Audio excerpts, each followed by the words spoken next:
Promise me you'll watch Charles. 3 began Krakoa. Mora betrayed us. I deserted my post. Now Charles is alone with his dreams. Quote, Magneto, my ally, my enemy. They say a wonderful animal can be the most dangerous kind of animal to face. As the fight between the mutants and Orcish reaches a deadly pitch, a startling revelation rocks the X-Men to their core. The 2 series that are one come together in one horrible betrayal as the Krakoan age nears its conclusion. Fall of the House of X, Volume 1, Issue 4, The Turn. We pick up on Earth somewhere in the American Southwest. A team of rugged and determined Araco mutants has arrived just in the nick of time. Apocalypse is covered in blood, but not his own. He fought through the best that Orcus had, but it was not nearly enough for the elder mutant. He screams out for no mercy as he battles his way to get to Krakoa. The island of Krakoa is now the size of a tree compared to the large and vibrant island it once was. Stark sentinels are trying to rip off Krakoa's arms. Apocalypse arrives and swiftly puts down these Stark sentinels. Apocalypse sends its blade through one Stark sentinel and another one he rips off its head. Apocalypse is enraged. He says the pampered and the perfumed so-called leaders of the mutant nation didn't just abandon Krakoa. They let you starve while they played both sides, hiding in their mansions and scurrying like rats in the tunnels. Where are the mutants to save Krakoa? Where is the Quiet Council to save Krakoa? He hopes Krakoa can be saved. It looks like Cyclops is about to meet his end as Nimrod teleports out, but magic arrives in the nick of time and is able to teleport both of them out before the detonation. As Nimrod contemplates the current situation, he realizes he's a killing machine capable of being in multiple places at once. Mutants cannot account for this. His secret weapon to pacify all the dealings of Earth was rising. Sentinel City. Omega Cent gets in contact and informs him that he needs to return immediately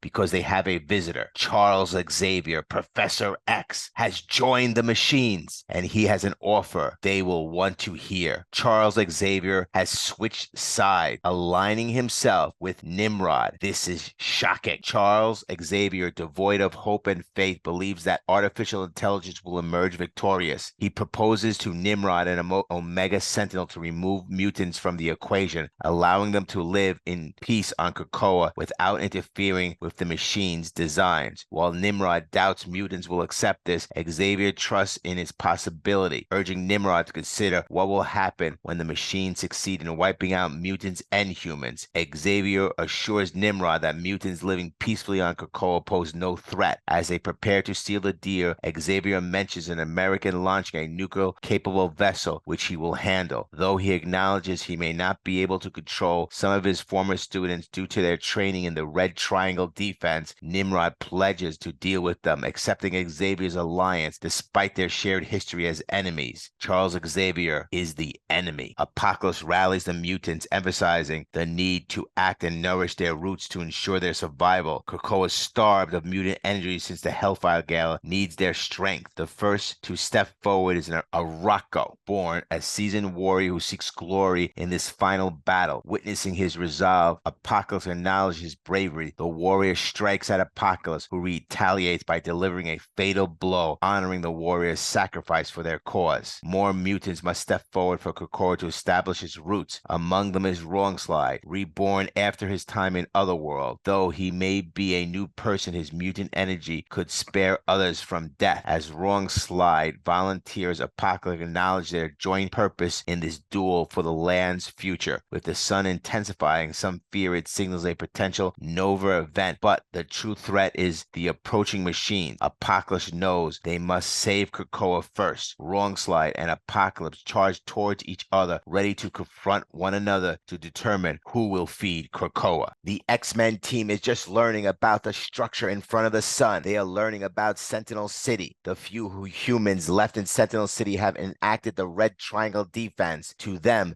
Xavier has done something. This is where Cyclops has a conversation with Professor X back at the mansion. Charles Xavier says, Scott, this will be difficult for you to hear. Cyclops says, funny you bring me back here to the damn softball field like I'm a kid again. Just tell me, are you with Orcish right now? Professor Xavier says, it's not what you think, Scott. Please, hard choices have to be made. I need latitude. I've made a deal. Cyclops responds, like the deal you made with them the night of the gala? We could have won. You cut a backroom deal again, and we'll all just have to live with it. So you decide who lives and dies. Cut to the end, Charles. Cyclops asks, who gets to live? Who's dying? Anybody know? Anybody I love? Charles Xavier says, I won't apologize for what I've done. What I need to do right now, I need Orchis to trust me. Cyclops, in order for mutants to survive, at least for now, no more humans. Charles Xavier uses his mutant powers to control the spaceship carrying the nuclear bomb. As the ship approaches its target, Charles triggers the detonation, causing the bomb to explode. Cyclops, disagreeing with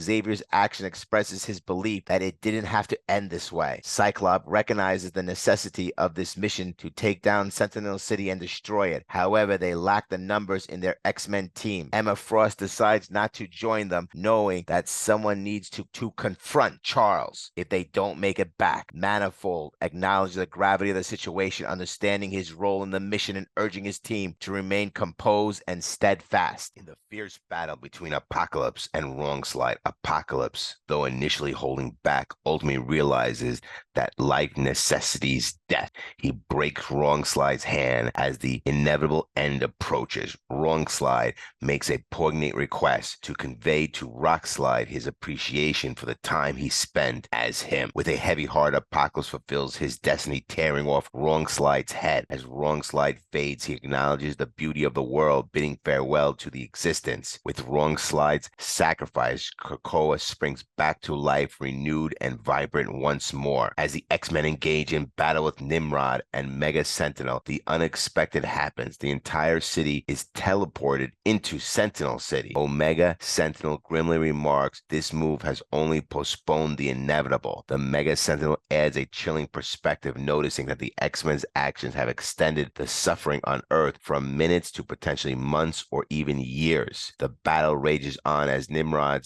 incapacitates Colossus with a powerful blow, then targets Rogue and Gambit with a devastating beam, removing them from the fight. Finally, he delivers a single punch that renders Cyclops unconscious. Nimrod muses on the nature of existence, suggesting that the acceptance of universal truth could lead to liberation from physical limitations. He hints at a transcendence where energy may transfer to realm beyond overlapping existence. Nimrod ponders his purpose further, contemplating if there are undiscovered realms where his mission can continue. Omega Sentinel then alerts him to a couple of pressing issues. Nightcrawler is disrupting repair efforts aboard Sentinel City, and an unexpected storm approaches. Nimrod realizes they are near the solar system's sun, but Omega Sentinel clarifies that that storm isn't originating from there. In response to the revelation that the storm is from Earth, Nimrod reflects on the isolation of space where screams go unheard. However, the idea that one can contain themselves and unleash accident lightning to traverse the void in solar tempest contradicts this notion. In the midst of this, the Godness, Storm, and Omega-level mutants enters the fray. Next, Fall of the House of X, Volume 1, Issue 5, Knives to Gun Fights, the battle for the future. It all comes down to this: Orchis versus the X-Men. Winner take the future. Orchis has pushed mutantkind to their lowest point ever, but that just means the X-Men had to fight back like never before. Will it be enough? We continue to barrel through the conclusion of the Krakoan age as two stories that are one come to an end.